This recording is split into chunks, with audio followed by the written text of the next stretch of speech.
Hi students, welcome back to exam why learning. It's me Shakir. ഇപ്പോൾ 2 ദിവസങ്ങൾക്ക് മുന്നേ NMMS എക്സാമിനേഷൻ്റെ result വന്നിട്ടുണ്ടായിരുന്നു. അപ്പോൾ ആ ഒരു NMMS എക്സാമിനേഷൻ്റെ റിസൾട്ട് അനലൈസ് ചെയ്യുന്ന സമയത്തും അതുപോലെ തന്നെ മാസങ്ങൾക്ക് മുന്നേ എക്സാം വൈ ലേണിംഗ് ഒരു NMMS mega mock test conduct ചെയ്തിട്ടുണ്ടായിരുന്നു. അവിടെ സ്റ്റുഡൻസിൻ്റെ പെർഫോമൻസ് അനലൈസ് ചെയ്യുന്ന സമയത്തും നമുക്ക് ക്ലിയർ ആയിട്ട് ഒരു കാര്യം വ്യക്തമാണ്.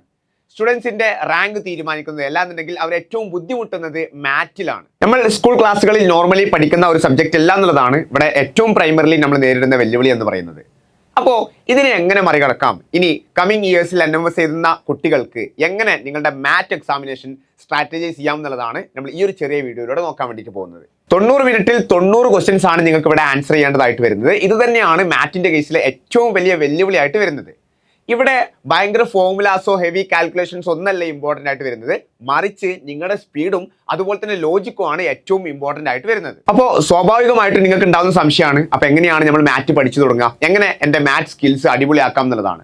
അപ്പോൾ അത് റിലേറ്റ് ചെയ്തിട്ടാണ് നമ്മൾ കുറച്ച് ടിപ്സ് ഇന്ന് ഷെയർ ചെയ്യുന്നത്. നിങ്ങളുടെ മാറ്റ് സ്കിൽ അടിപൊളിയാക്കാൻ നിങ്ങൾ ബേസിക്കലി പ്രിപ്പയർ ചെയ്തിരിക്കേണ്ട കുറച്ച് സംഭവങ്ങൾ നമുക്ക് ഇന്ന് പരിചയപ്പെടാം. അതിൽ ഒന്നാമത്തേതാണ് പൊസിഷണൽ വാല്യൂ ഓഫ് ആൽഫബറ്റ് എന്ന് പറയുന്നത്. ഇപ്പം നമുക്കറിയാം A എന്ന് പറയുന്നത് ഫസ്റ്റ് ലെറ്റർ ആണ്, Z ആണെങ്കിൽ 26th ലെറ്റർ ആണ്, ഇപ്പോൾ M ആണെങ്കിൽ 13th ലെറ്റർ ആണ്. ഇങ്ങനെ ഏതൊരു ലെറ്റർ പറഞ്ഞു കഴിഞ്ഞാലും അതിൻ്റെ പൊസിഷൻ വാല്യൂ നമുക്ക് കൃത്യമായിട്ട് വേഗത്തിൽ തന്നെ പറയാൻ പറ്റുന്ന രൂപത്തിൽ നിങ്ങൾ പ്രാക്ടീസ് ചെയ്യുക എന്നുള്ളതാണ്.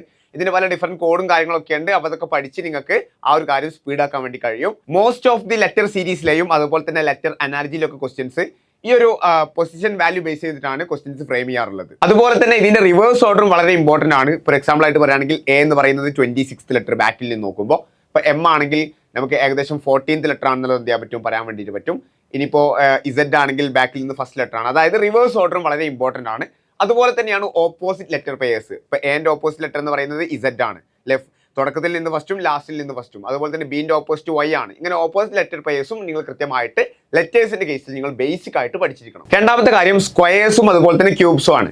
ഇപ്പോൾ മിനിമം 30 വരെയുള്ള നമ്പേഴ്സിന്റെ സ്ക്വയർ എങ്കിലും അതുപോലെ തന്നെ 15 വരെയുള്ള നമ്പേഴ്സിന്റെ ക്യൂബും നിങ്ങൾ പഠിച്ചിരിക്കുക. അപ്പോൾ ഏത് ഉറക്കത്തിൽ ചോദിച്ചു കഴിഞ്ഞാലും നമുക്ക് പറയാൻ പറ്റുന്ന രീതിയിലേക്ക് നിങ്ങൾ അത് ക്രിസ്പായിട്ട് പഠിച്ചിരിക്കണം. Number series, number classification, number analogy പോലുള്ള ടോപ്പിക്സിലൊക്കെ തന്നെ മേജർലി ഡിസൈഡിങ് ആയിട്ടുള്ള ഒരു ഫാക്ടറാണ്. അല്ലെന്നുണ്ടെങ്കിൽ ക്വസ്റ്റ്യൻ ഫ്രെയിം ചെയ്യുന്ന രീതിയാണ് സ്ക്വയേഴ്സും അതുപോലെ തന്നെ ക്യൂബ്സ് ഒക്കെ വെച്ചിട്ട്. അപ്പോൾ അത് കൃത്യമായിട്ട് നിങ്ങൾക്ക് ഐഡിയ ഉണ്ടായിരിക്കുക എന്നുള്ളതാണ്. അതുപോലെ തന്നെ മൂന്നാമതായിട്ടൊരു കാര്യം പറയാനുള്ളത് ഡയറക്ഷൻ സെൻസ് അതുപോലെ തന്നെ ബ്ലഡ് റിലേഷൻ പോലുള്ള ടോപ്പിക്കിനെ ബേസ് ചെയ്തിട്ടാണ്.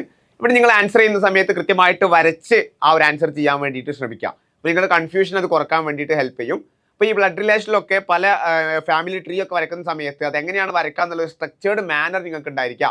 അല്ലാതെ കൃത്യമായിട്ട് ആലോചിച്ച് നമുക്ക് എപ്പോഴും ഒരു എക്സാം സിനാരിയോയിൽ നമ്മൾ കുറച്ചും കൂടി കുറച്ചും കൂടി സ്ട്രെസ്ഡ് ആയിരിക്കും. അപ്പോൾ നിങ്ങൾ ആ ഒരു സമയത്ത് ചിലപ്പോൾ ആലോചിച്ച് നിങ്ങൾക്ക് അത്ര ആൻസർ കിട്ടാൻ ചാൻസ് ഇല്ല.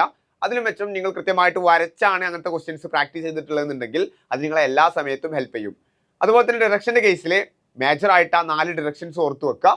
അതിലെന്ത് ചെയ്യരുത്, ഒരു തരത്തിലുള്ള കൺഫ്യൂഷനും മറ്റു കാര്യങ്ങളും ബേസ് ലെവലിൽ നിങ്ങൾക്ക് ഉണ്ടായിരിക്കരുത്. ഇത്രയും കാര്യങ്ങളാണ് ഏറ്റവും ബേസിക് ആയിട്ട് പറയാനുള്ളത്. ഇനിയും ഒരുപാട് ടോപ്പിക് വൈസ് പറയുകയാണെങ്കിൽ പറയാനുണ്ട്. അപ്പോൾ നിങ്ങൾ ഓരോ കാര്യങ്ങളായിട്ട് എന്ത് ചെയ്യുക, ജസ്റ്റ് പഠിച്ചു തുടങ്ങുക. നിങ്ങൾ ചിന്തിക്കേണ്ട അല്ലെങ്കിൽ മനസ്സിലാക്കേണ്ട ഒരു കാര്യം എന്ന് പറയുന്നത് മാറ്റ് എന്നത് ജസ്റ്റ് നമ്മൾ ഒരു 1-2 ദിവസം കൂടെ പഠിക്കുന്ന ഒരു കാര്യമല്ല. നമ്മളിപ്പോൾ ഒരു തൈക്കൊണ്ട പോലുള്ള ഒരു മാർഷൽ ആർട്സ് ഒക്കെ പ്രാക്ടീസ് ചെയ്യുന്നത് പോലെ ഓവർ ദി ടൈം നിങ്ങൾ മെല്ലെ മെല്ലെ പ്രാക്ടീസ് ചെയ്ത് നേടിയെടുക്കേണ്ട ഒരു സ്കില്ലാണ്. അപ്പോൾ ഇതിന് നല്ല രീതിയിലുള്ള പ്രാക്ടീസും ഡിസിപ്ലിനും ഒക്കെ തന്നെ ആവശ്യമാണ്.